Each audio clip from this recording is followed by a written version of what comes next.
turn to enlighten us on the state of the Nintendo Switch. Give them a round of applause.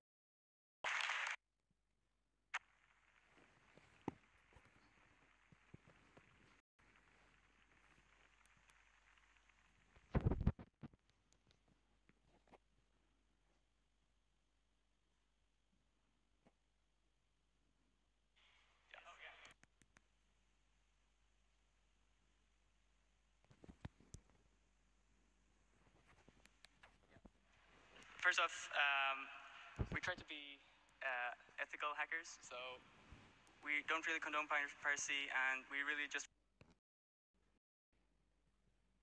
do creative things with hardware that we own. So, yeah.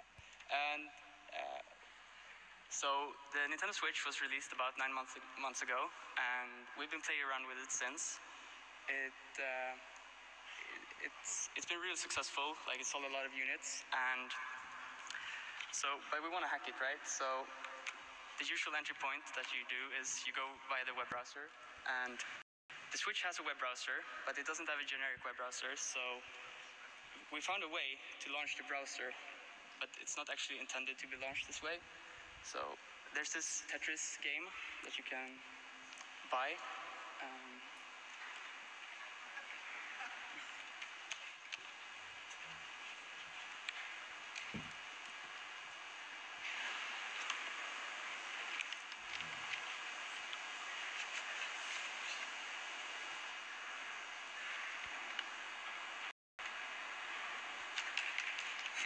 It will take some time.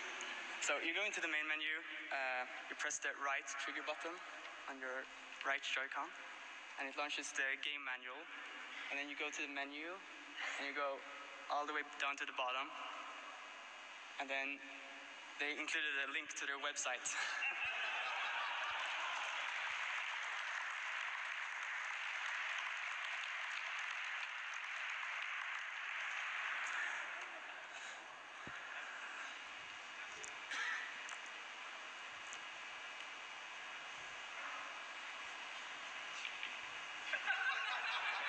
Take some time, spraying the heap and stuff.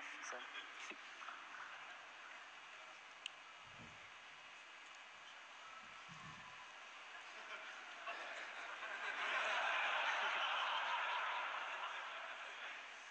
Oh wait, I hope I didn't break it.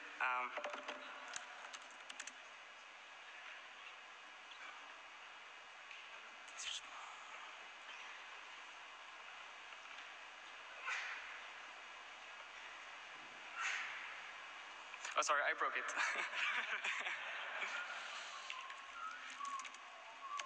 Okay, so one more time. So this was actually the Webkit Exploit that we use. It's a really old one. Like, it was 6 months old at the time that the Switch was released. And we didn't even have to find our own. We could just take a public one and yeah, use that. So.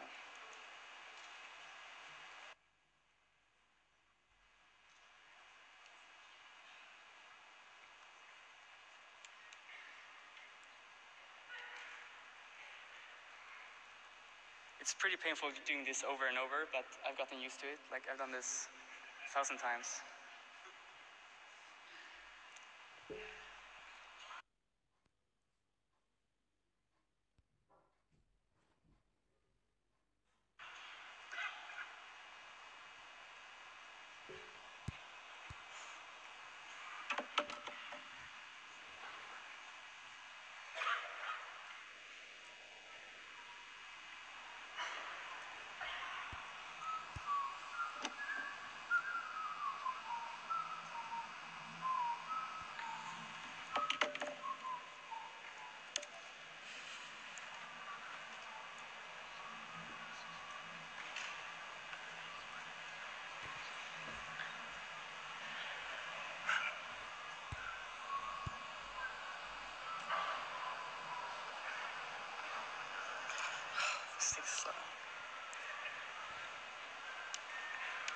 It's the Wi-Fi.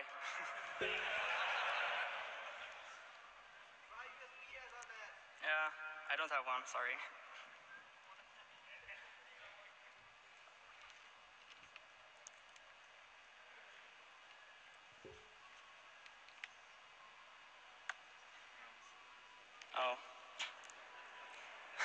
Oh, this was not the way we intended it to be, but maybe we can try it later. So sorry.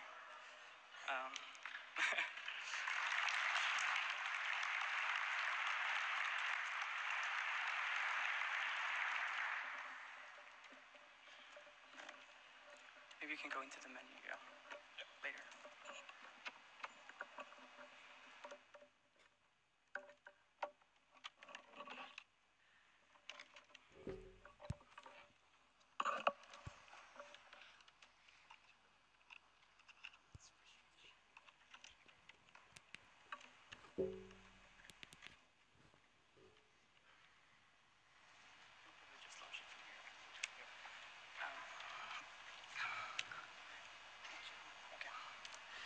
Okay, so we're talking switch security.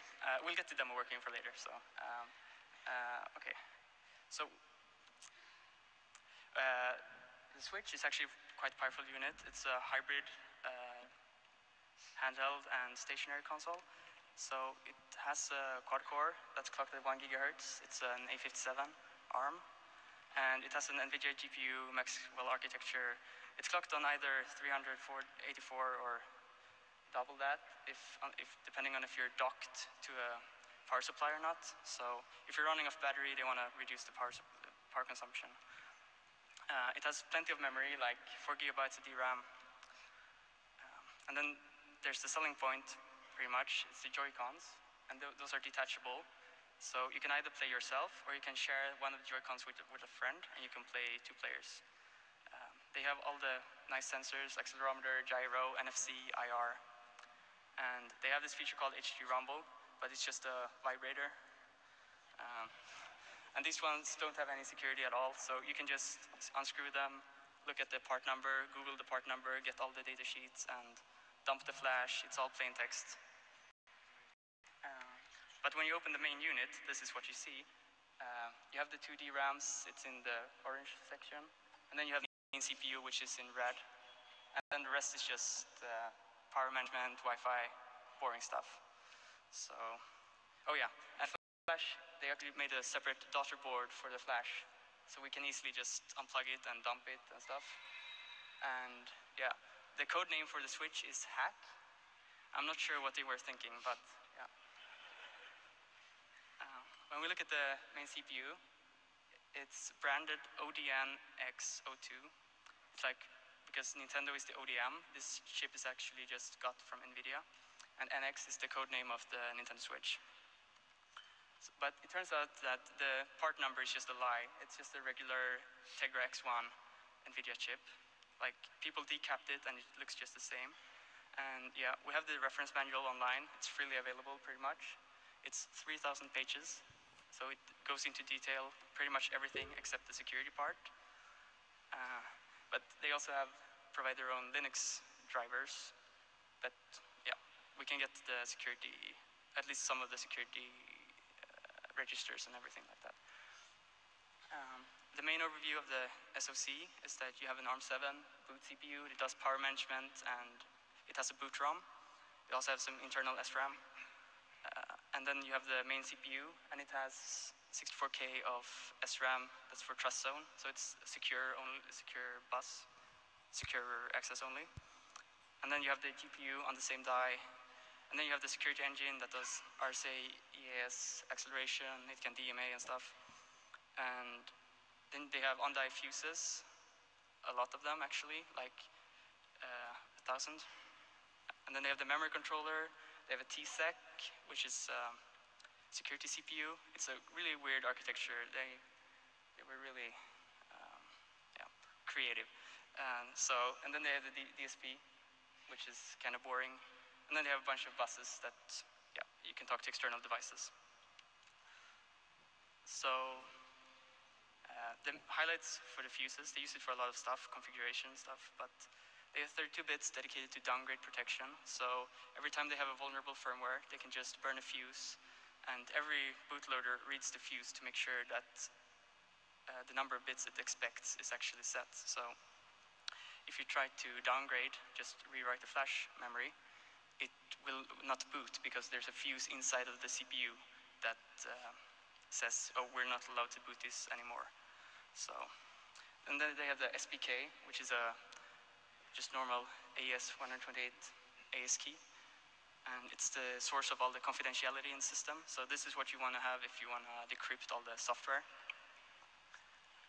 And it's also in the fuses. And you can disable this one later on in boot, so you can only access it during early boot time.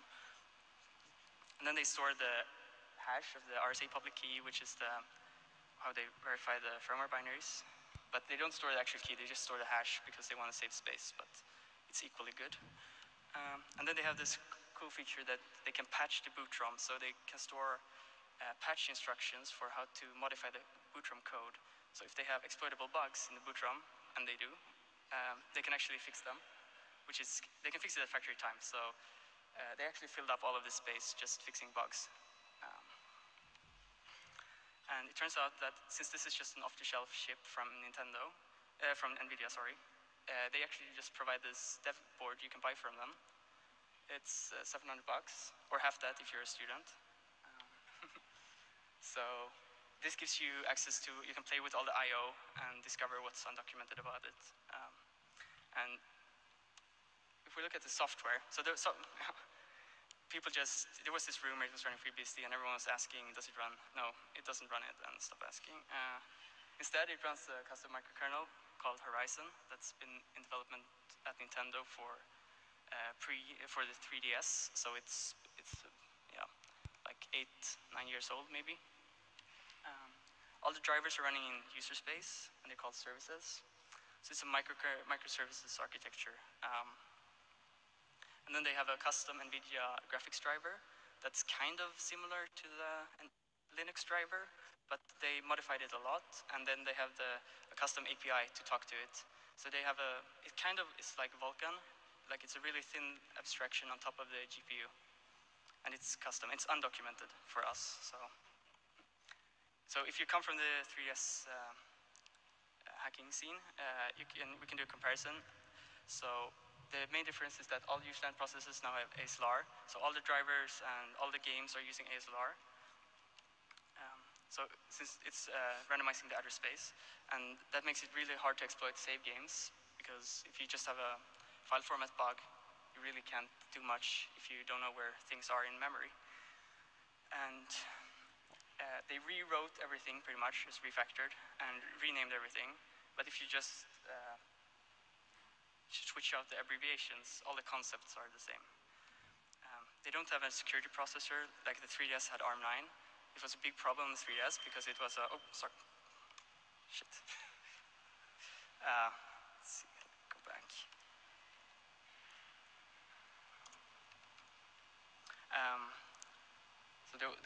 So the 3DS had this ARM9 processor, which did a lot of stuff. It was a big attack surface, and it didn't have any memory protection.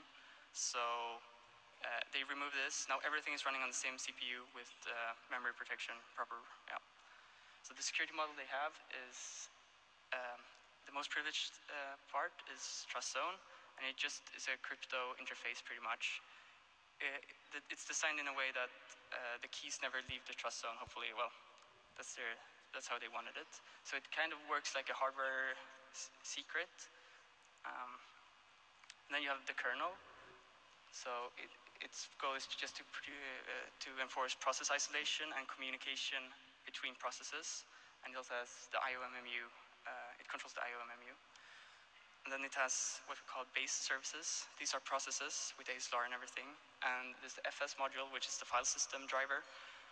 And NCM, which is not really interesting. And SM, which is a service manager. This one is pretty interesting. It enforces the whitelist of which process is allowed to talk to which process.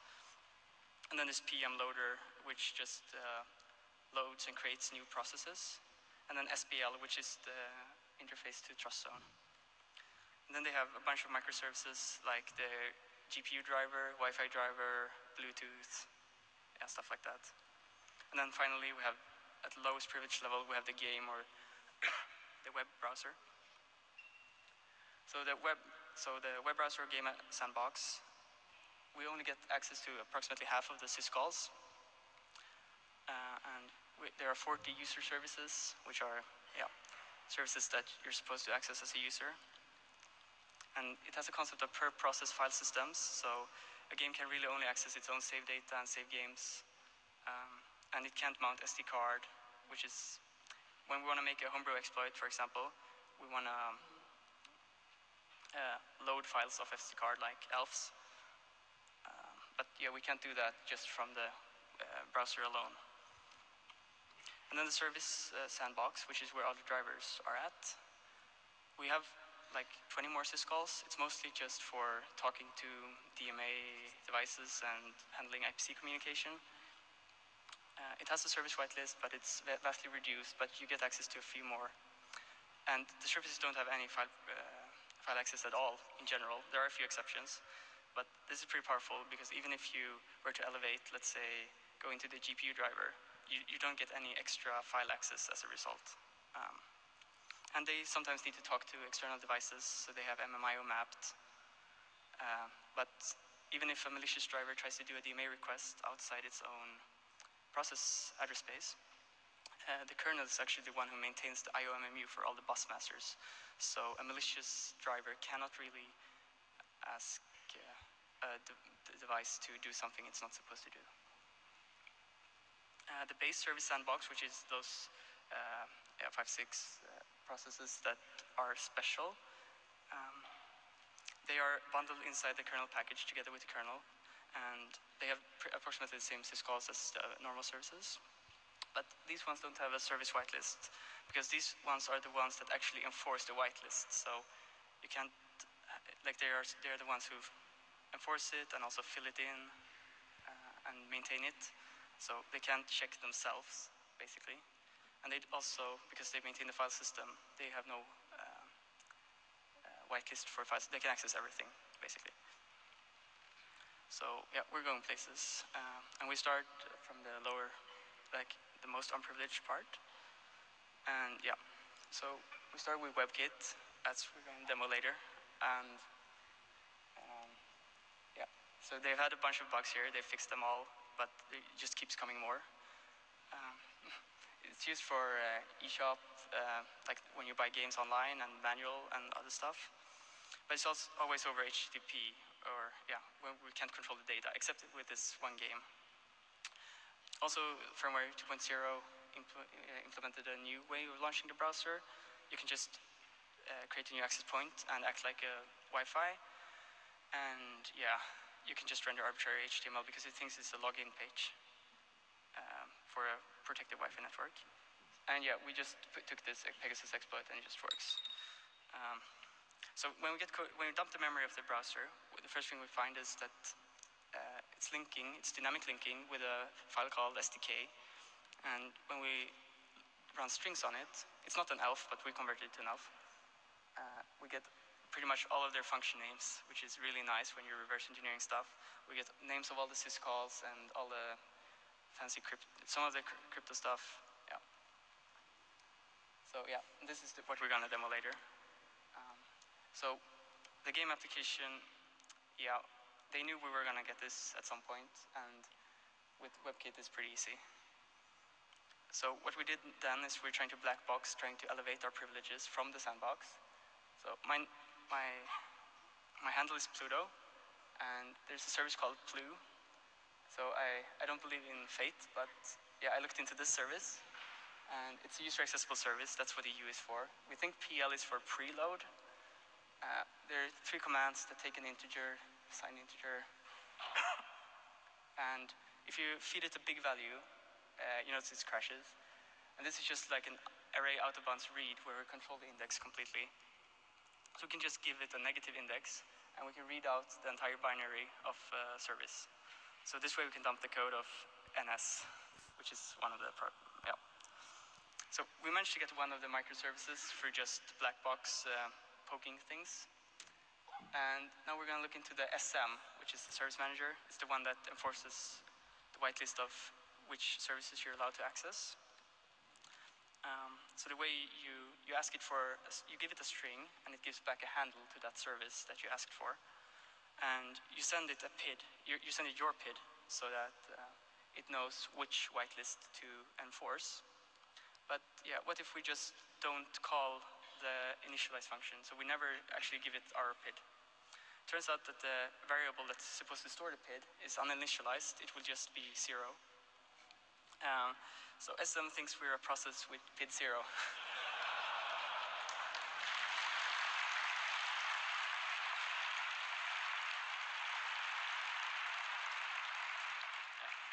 And then we get access to everything. So,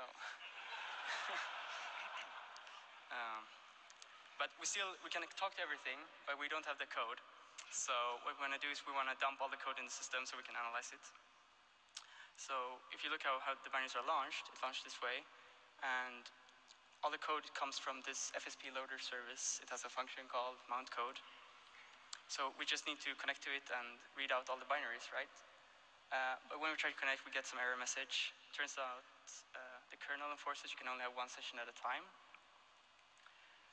But this session is currently held by the loader, so the loader has a session to the file system driver. But if we crash loader, the kernel will garbage collect, the reference count will go to 0, and it will release the session. So we found a command in loader that you just give it a thread handle and it crashes. So we get all the code binaries, just can read them out. This is really nice as well. Now we can really understand the system a lot better. And finally, we're going to look at kernel. And for that, we're going to take a little bit of a detour. So Derek is going to talk next about what happens before the system has booted up. So.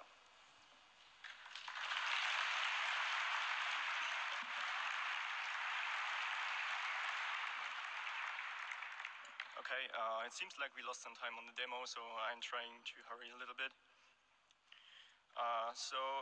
So far this was all achieved by just using black box testing, and you know, black box testing is fun, except that it's not, because well, the switch uses a microkernel, and that means the attack surface is pretty low. It seems quite unlikely that you will get some read primitive where you can just dump the entire kernel, and also there's ASLR in the privileged processes, so you might even need 2 vulnerabilities in the process to get access to like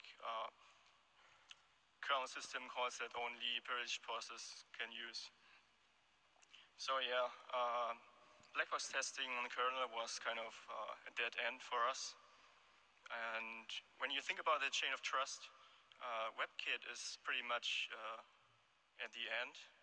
So maybe it's a new console, so maybe why not just start at the other end? So we're gonna have a look at the boot sequence, and it's very cool because it's all documented publicly by NVIDIA, and yeah, you get a bunch of information just for free. And the way how it works is there's a boot ROM that runs on the ARM7, which is like a super old and crappy CPU that they call the BPMP, which means like boot and power management processor. And this is actually not a custom boot ROM. It's written by NVIDIA, but as Pluto already mentioned, Nintendo has some custom patches on it. The boot ROM will, well, as it is explained in the documentation, it will just load the BCT, which is the boot configuration table, and the second stage loader from eMMC. So at this point, you don't really need to know what the BCT is, but basically it tells the boot ROM where the next, where the second stage loader is located in the eMMC, and it also contains the signatures.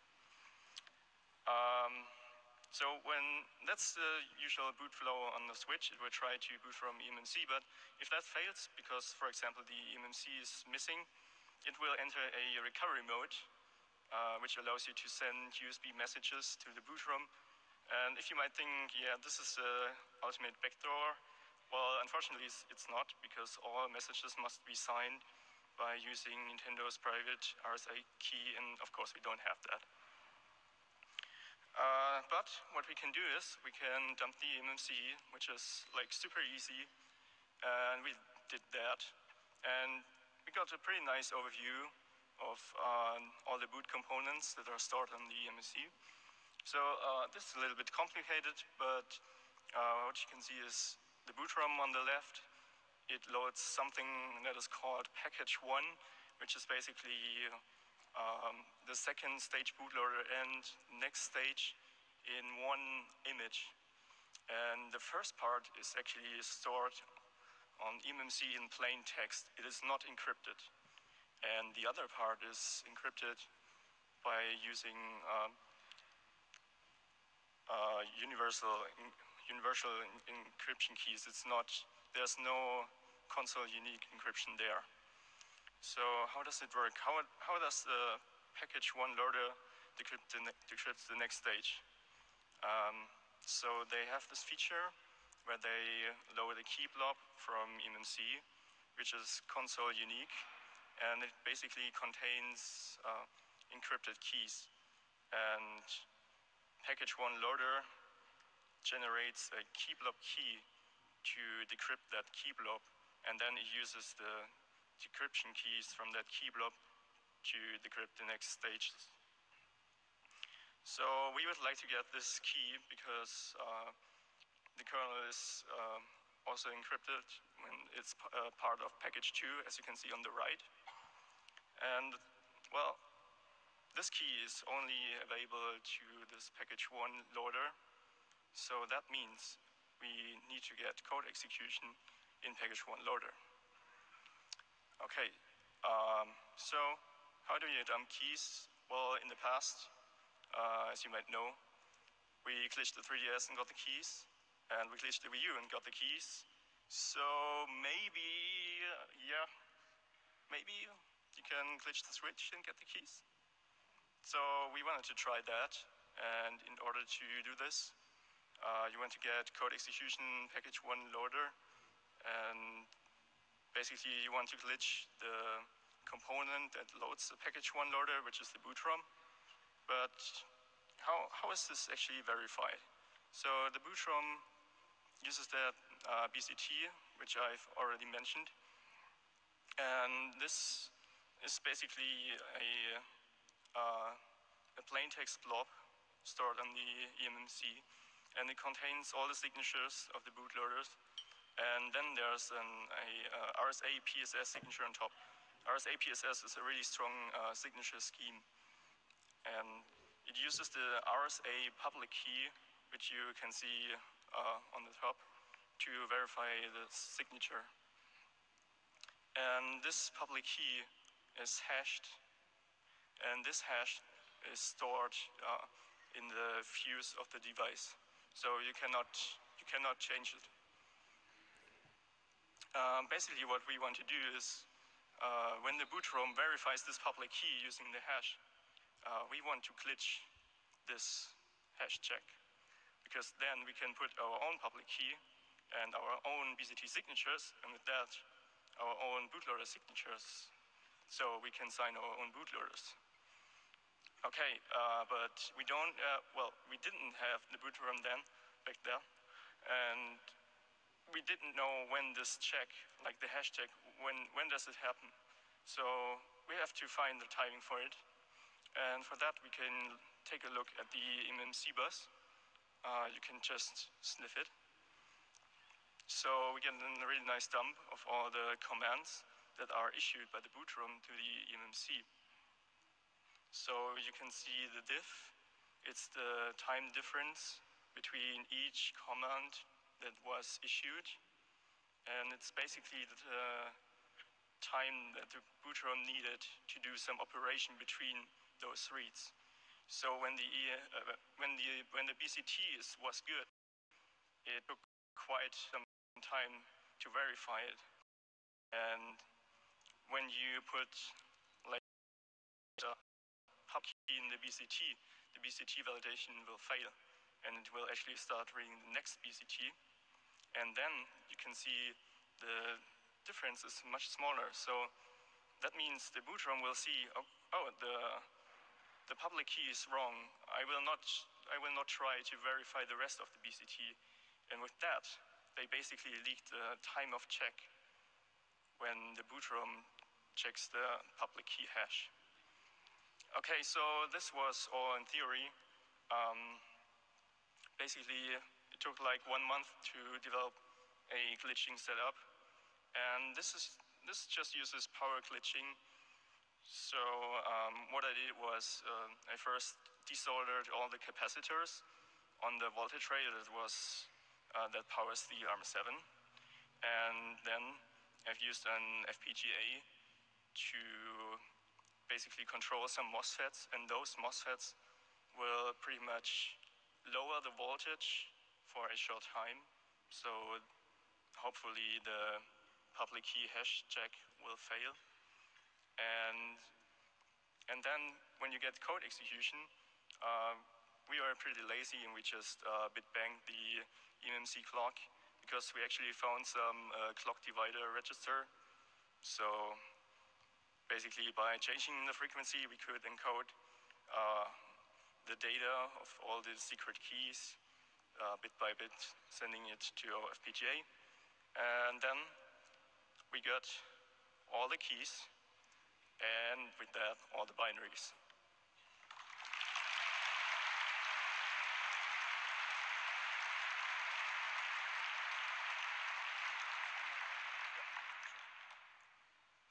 Okay, so thanks, Derek. You got us all the keys, which is really nice. So now we can analyze the kernel white box instead of black box, which means we can read the code. And the first thing you do when you want to exploit something is you find out the memory map, because you want to corrupt memory eventually. Where should you write? So the kernel is mapped to the high address somewhere FFFF BFC. It's read execute, but this is a virtual address that maps to DRAM, and then they have a DRAM mirror that's read write. So we can actually bypass the read-only portion by using the other.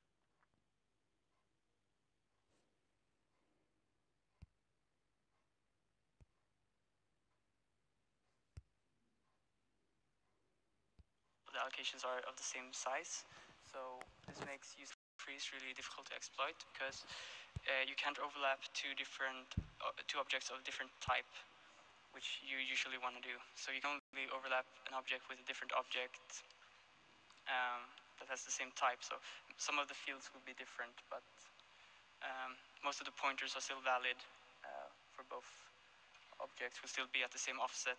So yeah. And now the kernel cannot execute userland code because they use the privileged execute never bit PXN, which is a hurdle that you have to get through. I'm not sure if anyone paid attention. So just to explain this, the string to the right is the permissions. So the first three are privileged permissions, and the lower three are userland permissions. And there's something a little bit weird here. So they accidentally mapped the kernel into user space as executable. It's mostly useless, but it means that we can use these. We can just jump into kernel from user space, and it will execute kernel functions in user space context. But we can use this as an ASLR bypass because the kernel is always mapped at the same address, so we can use it for gadgets. But we haven't really owned the kernel yet, so the IOMMU is one of the parts of the kernel you can attack. It's implemented in the memory controller of the SoC. The idea is that all of the non-CPU bus masters are protected, so you assign it an address space identifier ACID, and then you assign a page table to that ACID, and every device that goes through the IOMMU can only access what's mapped in the page table. And the kernel maintains this page table. That's why it's secure, so a malicious driver can't violate the process isolation. And so this enforces that you can only access your own heap through DMA. There's a functionality for accessing another process heap as well. You can lend memory, but yeah. So how do we bypass the SMMU? So we got the official datasheet, 3,000 pages, and we can just search for bypass the SMMU. I'll get this.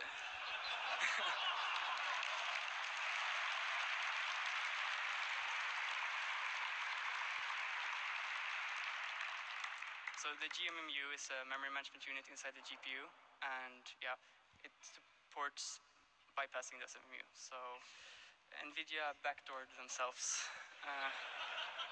So this is a GMMU attack. You can set bit 31 in the page table entry, and yeah, it's in hardware, so you can't fix it. NVIDIA, thank you.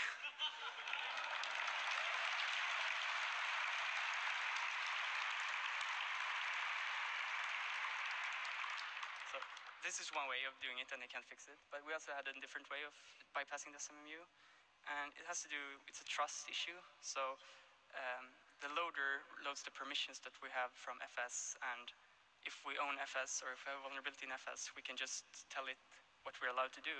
So we can tell it we should be allowed to access the memory controller, and then we can just assign ACIDs. So we can assign the ACID 0 here to our device. It just means don't do any virtual addressing. So we can DMA all over DRAM pretty much. So the answer is simple. The kernel is in DRAM, so we can just DMA it. But that doesn't work because there's a security feature in the memory controller. You can specify a contiguous memory range that's protected from DMA, and they protect this to include all of the kernels, so we can't really touch it. But we inspected the code a little bit more, and when they allocate a handle table, there are two different ways of allocation. If you have a small handle table, less than 40 capacity, you just use the internal struct as storage. But if you have more than 40, they allocate it in the pool, and this is the same pool that's used for all the memory of all the user processes. And this pool is not protected by the carve-out, but the handle table just is trusted, like it contains kernel pointers and everything. And yeah, we can just DMA it. So we can create a shared memory object, which is just a primitive that the kernel provides. And we can tell it to share the kernel and then we can inject it into our handle table of our process. And then we can use the syscall to map it into our own process. So then it will map the kernel into our process, thinking it's shared memory. And then we can just patch it or insert a backdoor or anything. So this is the way we own the kernel. And here's some code. Yeah. And now we're going to talk.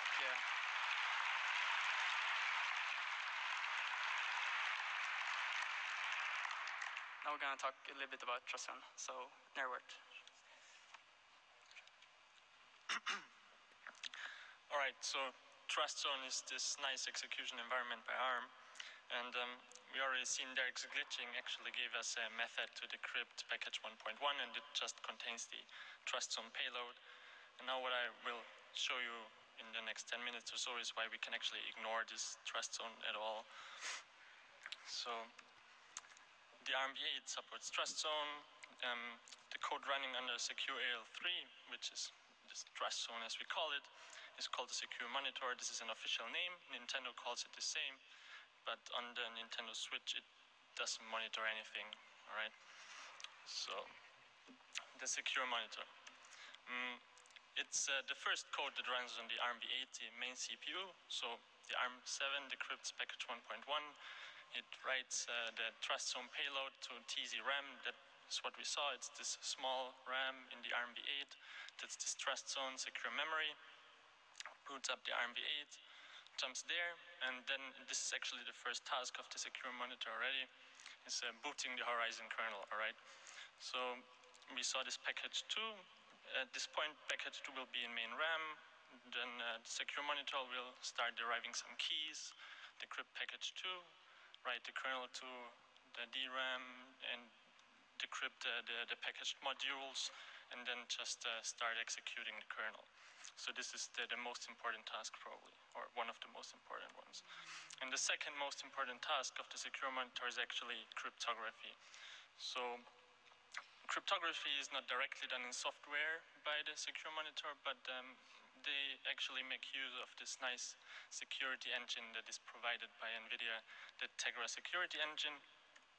And some not so important task is trust zone, or the secure monitor, is actually used to stop the additional CPU cores. As we've seen, we have 4 CPU cores. We start executing from core 3 initially, so we have to have means to stop the other cores.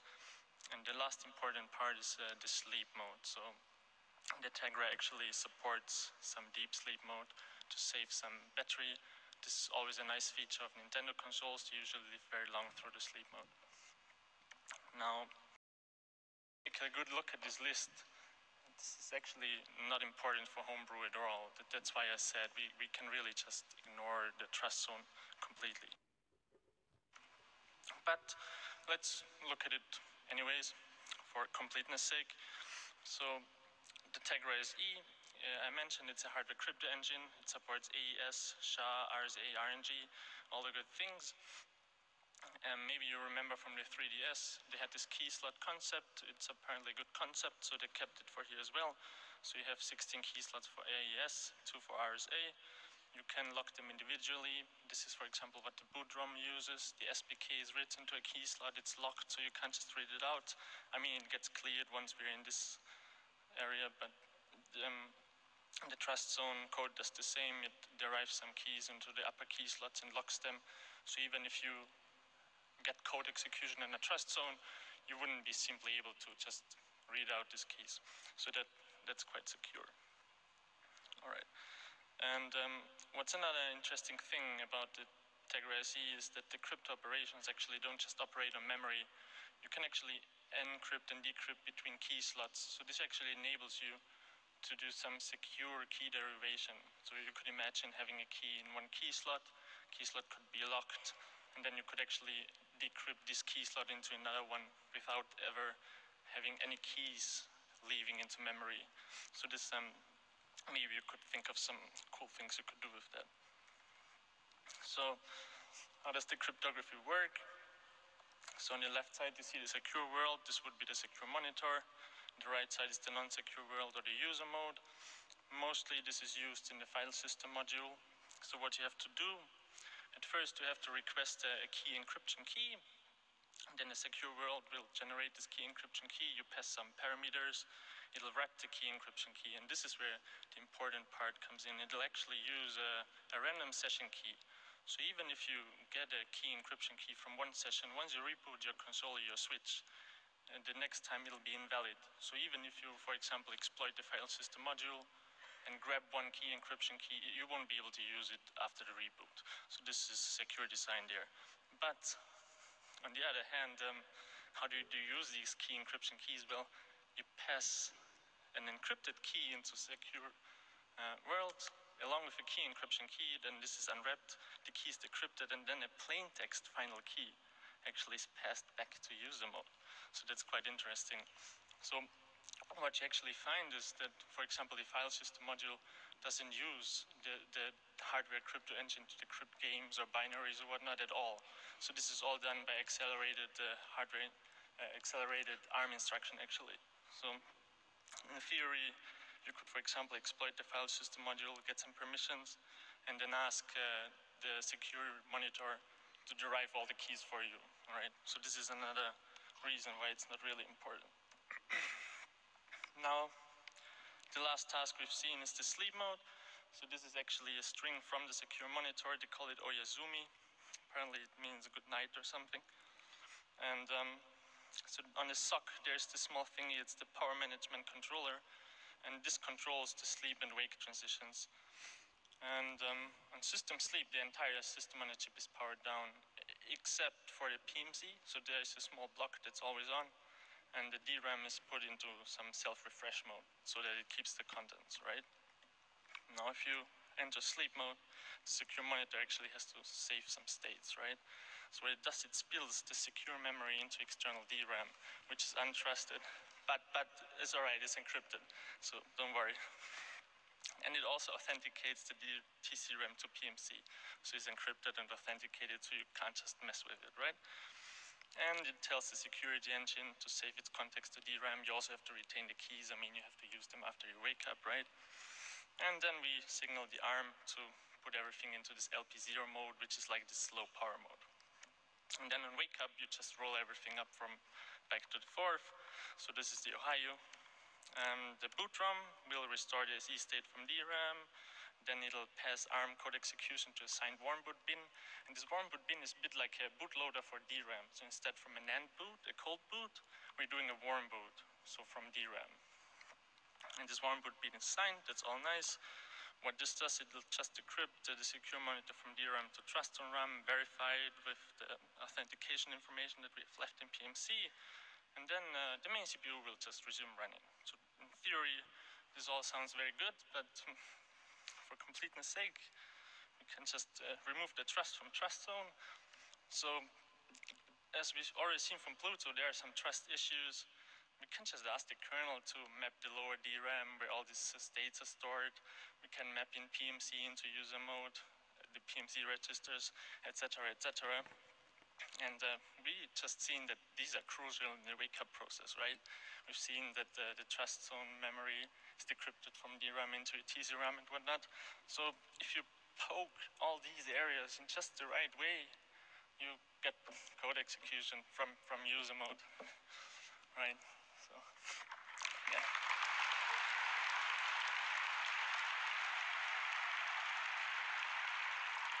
But as I said, it's just a fun thing to do. It's not very useful for Homebrew anyways. Thank you.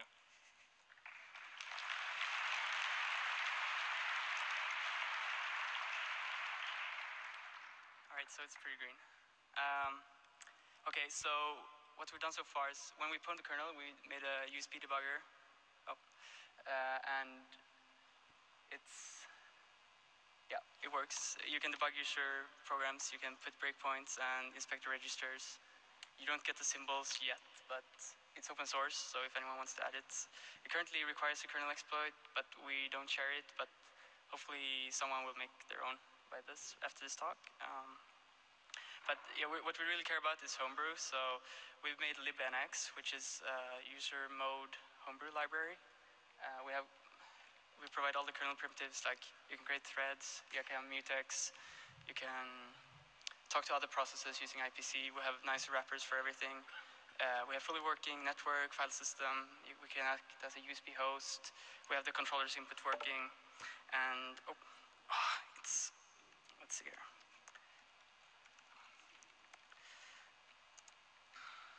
Okay, so we have frame buffer working, and this took a really long time. I think our friend Yellows8 worked on this for like 2 weeks full time. They're running like Android binder IPC interface inside their own IPC interface. It's pretty crazy, but yeah, we have it working. And we're pushing the updates, so anyone can just use this now. But still there's work to be done, right? We enjoy reversing proprietary code a lot. It's a lot of fun. Homebrew is fun, I hope you agree. And but we still have work to be done, right? So we don't have any GPU acceleration right now in libnx. So right now everything is software rendering. And audio support we don't have right now. So and then we want people to make games, because otherwise the hacking is for nothing. So we couldn't release it today, but we're working on a Homebrew launcher. So there will be Homebrew soon. It's in collaboration with another team Reswitch, which actually implemented a lot of the exploit. So we're just like trying to make it a nice stable platform for Homebrew. And yeah, get on firmware 3 if you're lower, and stay there. So thank you to everyone involved, and especially Yellows8 who couldn't make it. So yeah, we have the demo working, and I'll have it now.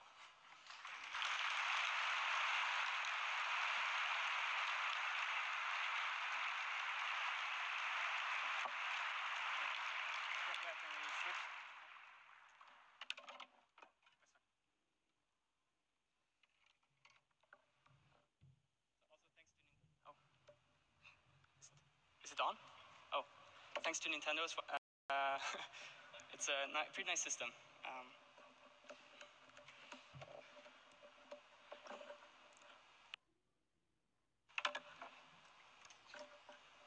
What are you doing? Oh, right.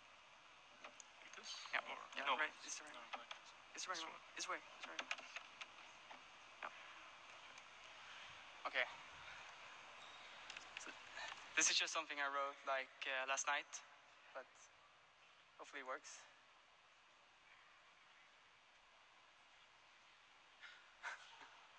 Yeah. Thank you.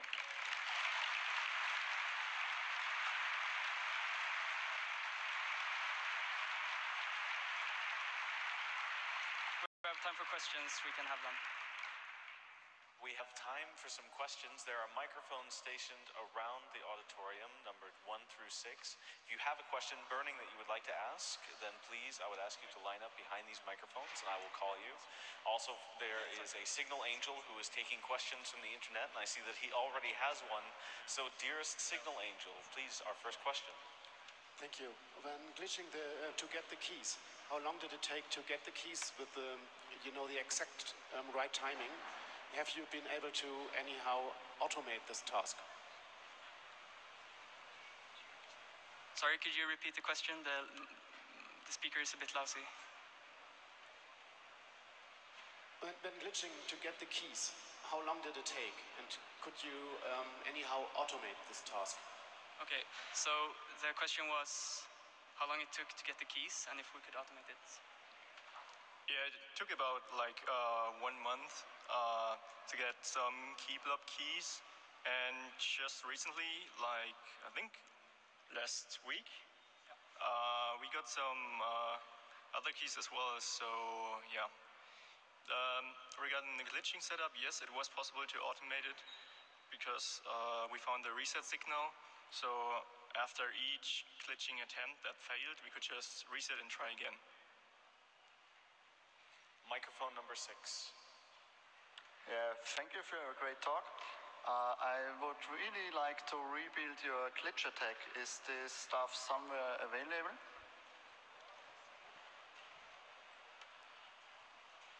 So could you repeat? It was something about the glitch attack reproducing it? Yes, I would really like to try it myself. Is this somewhere available? So the question is if the more information is available on the glitch attack. And yeah, well, basically it's just power glitching. There's a lot of information about it, but it's not that difficult. I mean, you saw it was a pretty cheap setup. You just need some MOSFETs that somehow pull the voltage down to ground, and it will just work, I guess. Microphone 1. Since there have been jokes about the Switch just being an Android tablet, have you guys tried to start running Android or Linux on it yet? No, we didn't try that yet, but I think it would be pretty sweet to have Android running on Switch, yeah. But yeah, I think it would only make sense with some kind of cold boot exploit, and yeah, we are still working on that, so yeah. Signal Angel. Thank you. So you told about doing crypto on the key slots. Could you copy an encrypted key from a locked key slot into an unlocked key slot, read it out, and then decrypt it? So there are bits that actually, or the question was whether you could copy an encrypted, a locked key slot into an unlocked key slot and then read it out. So there are some bits that actually controls whether you can read write from a locked key slot, and you could actually set it up such that you wouldn't be able to encrypt from a locked key slot into an unlocked key slot. So you can actually make it secure. This is one attack that we've thought of, but there are mitigations against this attack by the locking mechanism. So unfortunately that's not possible if you set it up correctly. Thank you. Microphone 4. Yeah, thank you very much. You just told us that we should stay on exactly firmware 3.0.0. So what did change from 2 to 3 that doesn't make Homebrew feasible on that version? And what was patched for 3.0.1 so that it doesn't work anymore?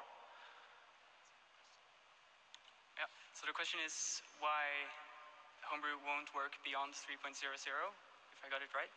And the reason is that the bug we talked about where you don't send the PID, so it thinks PID 0, they fixed that bug on 3.0.1.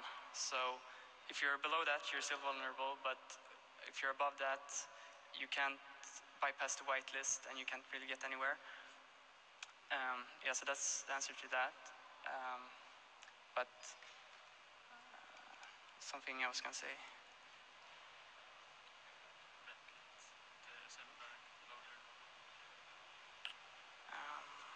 Yeah, I'll probably Yeah, it wasn't anything important, probably.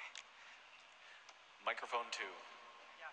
So this exploit works on Puyo Tetris, but have you been able to test it on other WebKits like the captive portal? Yeah, so the question was if the Webkit exploit only works with this Tetris game. And no, the answer is that the Webkit is not actually bundled with the game. It's more like a system applet. So the game just launches an applet from the system firmware. So we have the same bug, the Pegasus one that we demoed. It works up to 2.3, I think. And then they fixed it, and then it will be fixed for all of the games. But yeah, if you're on above 2.0, you don't really have to buy this game, this Tetris game. You can just launch it without it. So. All right, that was all the time we had for questions. Let's give them another round of applause.